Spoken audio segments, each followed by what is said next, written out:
Indian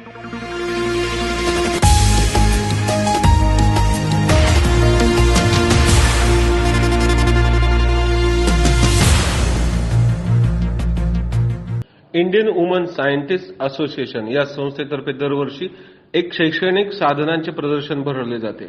यावर्षी 22 आणि 23 February 2018 असा 2 दिवसाचा प्रोग्राम आयोजित करण्यात आला होता।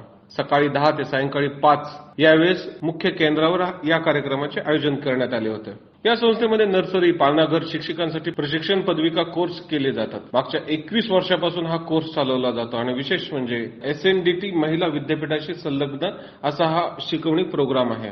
आपण पाहतात प्रशिक्षण काळात बनवलेले शैक्षणिक साधनांचे प्रदर्शन, त्याचबरोबर पपेट शो, बचके रहणारे बाबा, तसेच विविध खेळांचे, विशेष करून शालेय पूर्व विद्यार्थ्यांसाठी उपयुक्त असे विविध कार्यक्रमाचे आयोजन केले जाते।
याबाबत संस्थेच्या पदाधिकाऱ्यांनी अधिक माहिती दिली।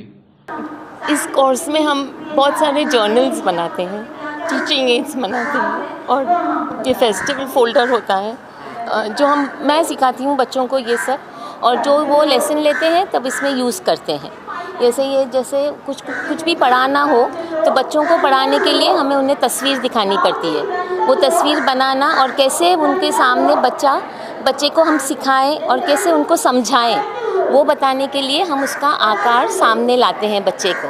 अगर स्टोरी पढ़ानी है तो अगर हम स्टोरी ऐसे लिखेंगे कहानी, तो बच्चा ज़्यादा अच्छे से समझ पाता है। उसी प्रकार से हम प्री प्राइमरी यानी 3 से 5 साल के बच्चों को हम पढ़ाते हैं, और इससे फ़ायदा ये होता है कि उनको पूरा अवेयरनेस आता है कि वो कहाँ है, उनका वातावरण उनको पता चलता है, उनके सेंसेस पता चलते हैं। आप देखेंगे हमने हर एक चीज़ पे हम कोई एड बनाते हैं, इसको हम टीचिंग एड्स बोलते हैं, जिसकी ज़रूरत से, जिसके माध्यम से हम बच्चों को पढ़ाते हैं। नाही, ह्याच्यामध्ये आम्ही 2 प्रकार आहेत। त्यांनी एक थिअरी करतात आणि प्रॅक्टिकलवर खूप जोर आहे।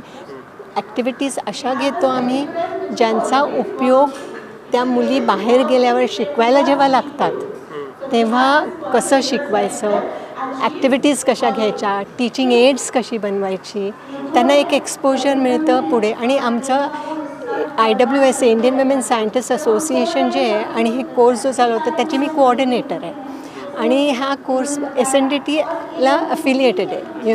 इट्स अ डिप्लोमा कोर्स, आणि ह्या केल्यानंतर जितक्या मुली बाहेर जाऊन काहीतरी करू शकतील, आमचा उद्दिष्ट तो आहे का त्या मुलींनी, बायकांनी बाहेर येऊन जाऊन स्वतःच्या पायावर उभं कसं राहायचं।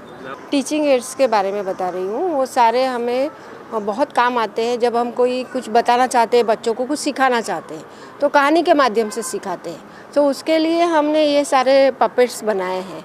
पपेट्स के माध्यम से बच्चों को बताएंगे तो वो जल्दी भी सीखेंगे और उनको कुछ मज़ा भी आएगा सीखने में, क्योंकि हम कहानी बताते समय हमारा ही हाव भाव या एक्शंस वे लोग देखते हैं। पपेट के माध्यम से बताएंगे तो वो और ज़्यादा उसको एंजॉय कर पाएंगे और जो हमें मैसेज देना है, जो संदेश देना है, वो भी अच्छी तरह से समझ पाएंगे। इसलिए हम सारे ये पपेट्स के माध्यम से कहानियाँ बताते हैं। आणि हा कोर्स मुलींना अत्यंत उपयोगी आहे, कारण हा कोर्स करून त्या स्वतःची बालवाडी काढू शकतात किंवा कुठेही जॉब करू शकतात. आणि बालवाडीचा जॉब साधारण 2-2.5 तासाचा असतो, नंतर त्यांना घरासाठी वेळ द्यायला मिळतो, म्हणून हा जॉब शिकणं जरुरी आहे. This is our annual event, Rainbow Teaching Aids Exhibition. This year we are focusing on developing sensory skills in children and games, how they can learn through games. And we have 2 days, we have had workshops. One was by Dr. Harish Sethi on emotional intelligence, and today we are doing a workshop on brain titled Bheja Fry. 23 February रोजी बहुविध बुद्धिमत्ता कशी वाढवावी या विषयावर बालवाडी शिक्षकांसाठी दुपारी कार्यशाळाही आयोजित करण्यात आली होती. संस्थेच्या या कार्यक्रमाबरोबरच नेहरू विज्ञान केंद्राचे फिरते विज्ञान प्रदर्शनाचेही आयोजन करण्यात आले होते. आपण त्याकडे एक नजर टाकूयात. मेमोरी, ब्रेन, दिमाग, ऑल दी सेंसरी एक्टिविटीज बोलिए जो आप अपने सेंसेस यूज कर रहे हैं, जो आप आपकी क्षमताएं यूज कर रहे हैं, देखना, सुनना, कम होता है रजिस्टर और क्रोमियम वायर का थोड़ा ज़्यादा होता है रजिस्टर. कॉपर वायर को इसलिए हम अपने घर में यूज करते हैं. अगर born since childhood, eyes are the most important part of the body, but some unlucky children are not able to see or they have diseases related to eyes. So I'm going to show you one of them. First of all, one disease named hypometropia corrected. This disease mainly contains that we are not able to see the things which are near us, and once we apply the lens with the consent of a doctor, we are able to see the things which are near us. The next disease is myopia corrected, in which the eyes get swollen or the size is increased gradually. So in this disease we are not able to see the things. एक लहानशी चिमुरडी भौतिकशास्त्राचे नियम किती पद्धतशीरपणे सांगते याची एक झलक आपण पाहूयात. बॉडी के टेम्परेचर से इक्वल होता है, इसके लिए वो अपने को पता नहीं चलता. हम इसे टच करेंगे तभी जाके पता चलेगा कि कितना इसका वॉल्यूम है. ये इसको अगर हम लोग खोलते हैं, इसके अंदर की जो एयर है वो बाहर आ जाएगी, और फिर अगर हम लोग इसको क्लोज करते हैं और ये वैक्यूम हो जाता है, इसको हम लोग कितने भी फिर ताकत लगाएंगे ये नहीं खुलेगा, क्योंकि ये वैक्यूम हो चुका है और पूरा जो भी एटमॉस्फेरिक प्रेशर है वो इसके ऊपर आता है, इसके लिए ये खुल नहीं पाएगा. ये साइंटिस्ट ऑटो वॉन ड्यूरिंग ने फाइंड किया था जर्मन में. ये नेगेटिव पोल है. ये pole electricity passes through, electric current passes through positive to the negative pole and electrons passes from negative to the positive pole. ऐसे इलेक्ट्रिसिटी जनरेट होती है.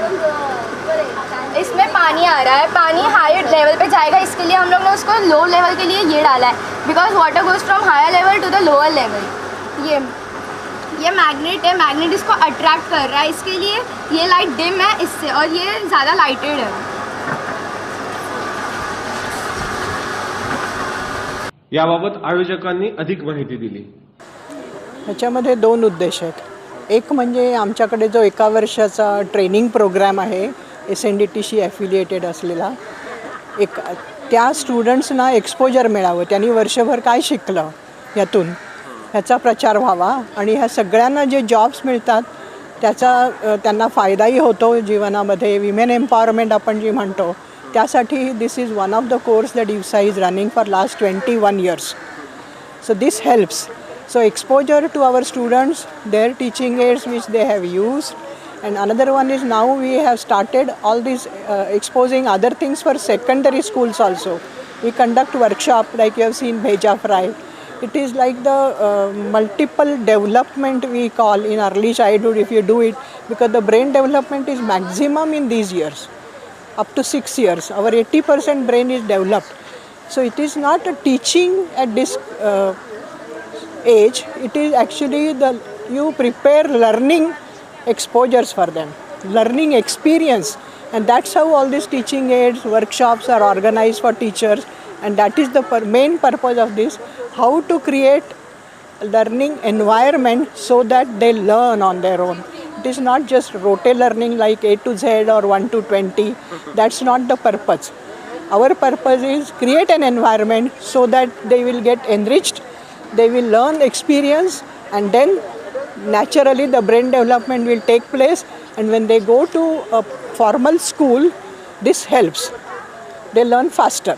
That is the purpose of the whole program here. Thank you. Video journalist Musa अहिरवाडीसह शेखर हंप्रस यांचा report.